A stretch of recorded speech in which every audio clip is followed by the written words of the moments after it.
বন্ধুদের সঙ্গে আড্ডায় বসে একবার বেশ অদ্ভুত এক বাজি ধরেছিলেন কার্ল বুশবি। দক্ষিণ আমেরিকার শেষ প্রান্ত থেকে হেঁটে নিজের দেশ ইংল্যান্ডে ফিরবেন তিনি। বুশবি তখন ২০ বছরের তরুণ। কয়েক বছর প্রস্তুতির পর ১৯৯৮ সালে চিলির পান্তা অ্যারেনাসে এসে দাঁড়ান বুশবি। তার নিজ শহর ইংল্যান্ডের হাল থেকে পায়ে হাঁটা পথের দূরত্ব হিসেবে এটাই সম্ভবত পৃথিবীর সবচেয়ে দূরবর্তী জায়গা। সামনে প্রায় ৩১,০০০ মাইল পথ। বুশবি ভেবেছিলেন হেঁটে বাড়ি ফিরতে তার হয়তো ১২ বছরের মতো সময় লাগবে, কিন্তু সেই ১২ বছরের জায়গায় কেটে গেছে ২৭ বছর। ৫৬ বছর বয়সী বুশবি এখনও হাঁটছেন, থামেননি। এর মধ্যে তিনি পায়ে হেঁটে পাড়ি দিয়েছেন পাতাগোনিয়া, আন্দিজ পর্বতমালা, মধ্য আমেরিকা, মেক্সিকো ও পুরো যুক্তরাষ্ট্র। এরপর রাশিয়া ও মঙ্গোলিয়া হয়ে এশিয়ার কিছু অংশ পার করেছেন। শুরুতেই নিজের জন্য দুটো কঠিন নিয়ম ঠিক করে নিয়েছিলেন বুশবি। গত ২৭ বছরে একবারের জন্য সেই নিয়ম ভাঙেননি।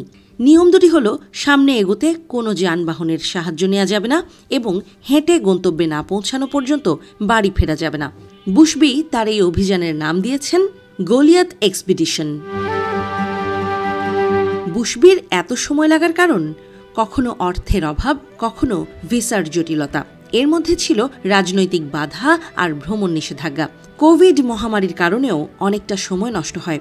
সব ঠিক থাকলে ২০২৬ সালের সেপ্টেম্বরে তিনি ইংল্যান্ডের হাল শহরে নিজের বাড়িতে পৌঁছাবেন। বুশবি ব্রিটিশ সেনাবাহিনীর প্যারাট্রুপার ছিলেন। সেখান থেকেই চ্যালেঞ্জ নেয়া আর দেশ ভ্রমণের নেশা চাপে তার মাথায়।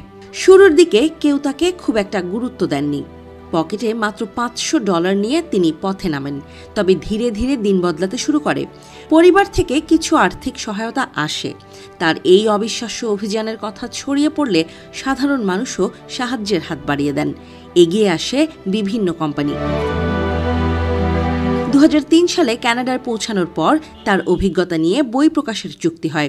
পরে একটি প্রযোজনা সংস্থা তার এই যাত্রা নিয়ে সিনেমা বানানোর আগ্রহও দেখায়। একটি উপলব্ধি তার মনে গভীর দাগ কেটেছে। পথে আমি যত মানুষের দেখা পেয়েছি তাদের ৯৯.৯৯% চমৎকার মানুষ। পৃথিবীটা আসলে আমাদের ধারণার চেয়েও অনেক বেশি দয়ালু ও সুন্দর, বলেন তিনি। যখন তিনি অসুস্থ হয়েছেন বা বিপদে পড়েছেন, অচেনা মানুষেরাই দেবদূতের মতো পাশে দাঁড়িয়েছেন। কখনো থাকার জায়গা, কখনো খাবার, আবার কখনো অর্থ বা পরামর্শ দিয়ে সাহায্য করেছেন। মানুষের এই ভালোবাসাই তাকে বাড়ি ফেরার পথে এগিয়ে নিচ্ছে। ২৫টি দেশ পার হয়ে এসেছেন, অথচ পায়ের অবস্থা এখনো চমৎকার। হাসতে হাসতে বুশবি বলেন, পায়ের যত্ন আসলে পা নিজেই নেয়। সবাই বিশ্ব ভ্রমণে বের হবেন এমনটা তিনি আশা করেন না। তবে মানুষের জীবনে অ্যাডভেঞ্চার থাকা উচিত বলে মনে করেন তিনি। বাড়ির যত কাছে আসছেন, বুশবির অনুভূতি ততই মিশ্র হচ্ছে। দীর্ঘ ২৭ বছর ধরে তার জীবনের একমাত্র লক্ষ্য ছিল সকালে উঠে সামনে এগিয়ে যাওয়া। হঠাৎ সেই লক্ষ্য শেষ হয়ে যাবে। বুশবি বলেন, হঠাৎ থেমে যাওয়াটা সহজ হবে না। নতুন পরিস্থিতির সঙ্গে মানিয়ে নেওয়াটা নিশ্চিতভাবেই কঠিন হবে। বাড়ি ফিরে বিজ্ঞান শিক্ষা নিয়ে কাজ করার ইচ্ছে আছে তার।